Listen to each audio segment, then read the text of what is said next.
นี้เราอยู่ที่ทับเบิกมาเที่ยวเล่นพักผ่อนวันหยุด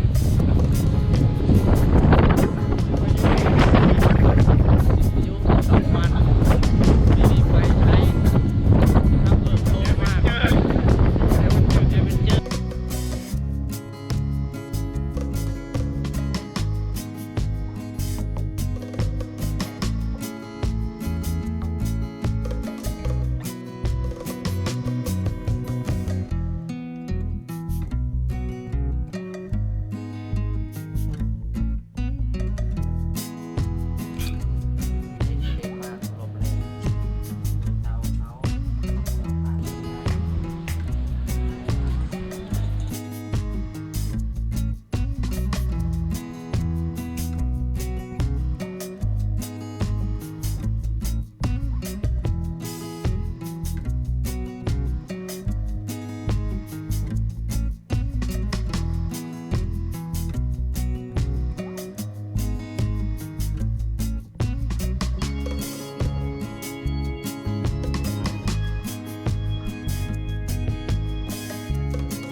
ปั้นดูดิควันเห็นควันไหม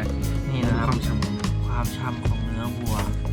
ที่เราซื้อมาแล้วทำการหมักอย่างดี